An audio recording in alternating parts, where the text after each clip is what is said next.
In the past 20 years of the NHL, there has been a lot of instances where NHL players would seem like they are peaking and turning into a star, and then some of them even be out of the NHL just a couple years later. So in today's video, I want to take a look at 5 former NHL stars who seemingly just disappeared out of nowhere. I want to start off the video with Christian Huselius because he might be fresh in some of your guys' memory if you did see the story of what happened to him in his Stockholm apartment just a couple of weeks ago, or maybe a month ago I believe, where he actually was lit on fire by trying to add fuel to a fireplace in his apartment. So shout out to him, hopefully everything is well, and prayers to him because that was a pretty scary incident. But nonetheless, at one point in time, Christian Huselius was looking like he was going to be a star and an elite goal scorer in the NHL. Huselius was drafted in the second round, 47th overall in the 1997 NHL draft by the Florida Panthers, and he came onto the scene pretty strong, scoring 20 goals in his first 2 NHL seasons. But his career would really lift off on December 2nd, 2005 when he was traded to the Calgary Flames,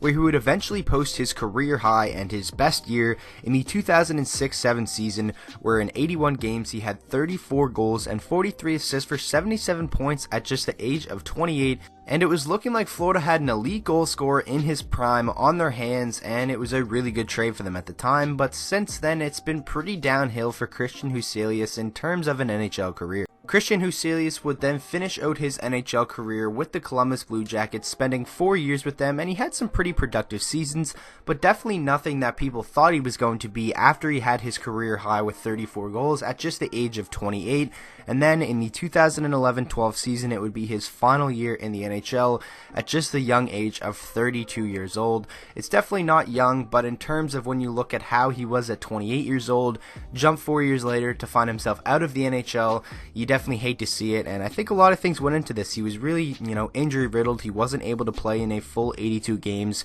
really ever since the 2007-8 season. So a lot of things went into Christian Huselius, but when he was on, he definitely was a very, very good goal scorer. Next up is Alexander Semin, commonly known for his years with the Washington Capitals, playing alongside Alex Ovechkin, and it was thought that these two were really going to dominate the NHL together throughout the majority of their careers. And for Alex Ovechkin, yes, that is indeed what he did, but for Alexander Semin, that really wasn't the case, as after his stint with the Washington Capitals came to an end, that was really it for Alexander Semin being a star caliber player in the NHL. The Washington Capitals selected Alexander Semin with their 13th overall pick in the 2002 NHL entry draft, and it was looking like this was going to be a really amazing pick. In the 2003-04 season, as a rookie, in 52 games he had 22 points, but then would go back to Russia until the 2006-07 season, where he really made his impact with the Washington Capitals, posting a 73-point season, and ever since then with the Capitals, he was pretty solid,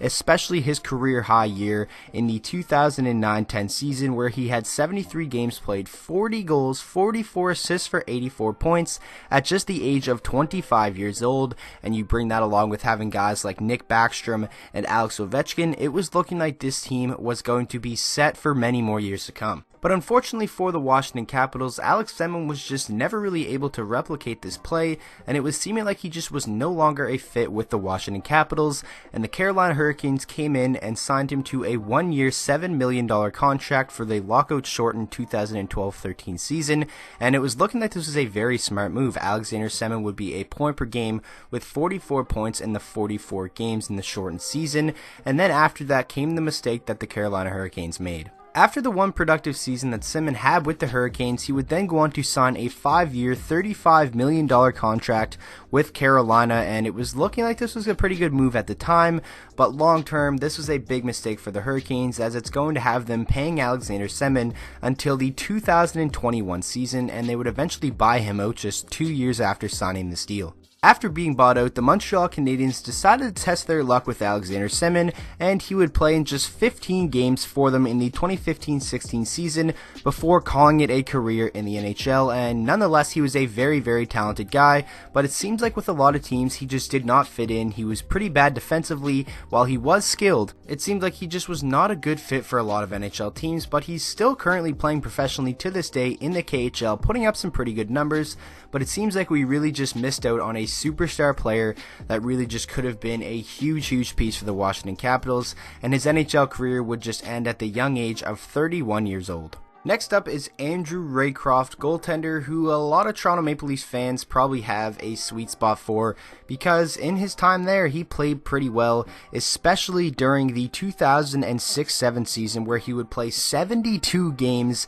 and he would have a record of 37, 25, and 9. This was the Maple Leafs team that was led by 35-year-old Matt Sundin, and this team eventually fell short of making the playoffs, but it wasn't due to a bad effort, of course, by Andrew Raycroft, who was just relied on heavily during this season. Raycroft was a 5th round selection, 135th overall by the Boston Bruins in the 1998 NHL entry draft, but didn't really make his full-time NHL debut until the 2003-4 season, where he would appear in 57 games, having a record of 29, 18, and 9, and it was looking like the Boston Bruins had a pretty solid goaltender on their hands, but during the 2005-6 season, it was the complete opposite. He had a goals against average of 3.71 with just a record of 8, 19, and 2, and this was his final year with the Boston Bruins, of course, before going to play for the Toronto Maple Leafs, where he really made a name for himself and really made it look like he was going to be a star caliber player in the NHL. With the 2006-7 season that I previously mentioned, he was only 26 years old,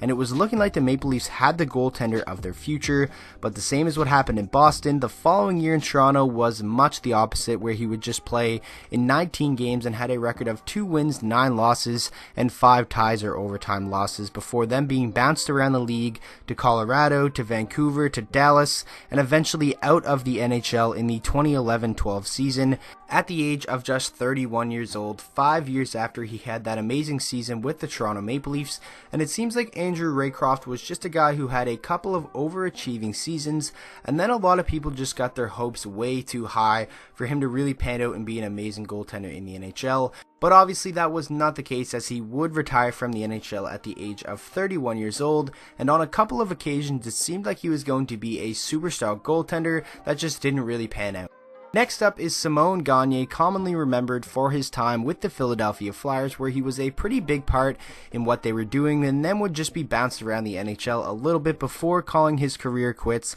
in the 2014-15 season with the Boston Bruins. Gagne was drafted by the Philadelphia Flyers 22nd overall in the 1998 NHL entry draft, and he would go on to have a pretty solid run with the Philadelphia Flyers, spanning from the 99 season all the way until the 2009-10 season, and Semin Gagne would have some years where he put up some pretty impressive numbers. His career high came in the 2005-6 season, where he would put up 79 points, and then during the 2008-2009 season he had a year where he put up 74 points, but after that it was just all downhill, as he was never really able to stay healthy. He had a year with 40 points in 58 games, but the concern was he was not able to stay healthy. He would then be picked up by the Tampa Bay Lightning for the 2010-11 season, where he was pretty impressive with 40 points in 63 games, but then after some lackluster years with the Los Angeles Kings, where he did win a Stanley Cup though, so congratulations to Semin Gagne for that, he would be sent back to the Philadelphia Flyers in an attempt for him to have one last solid run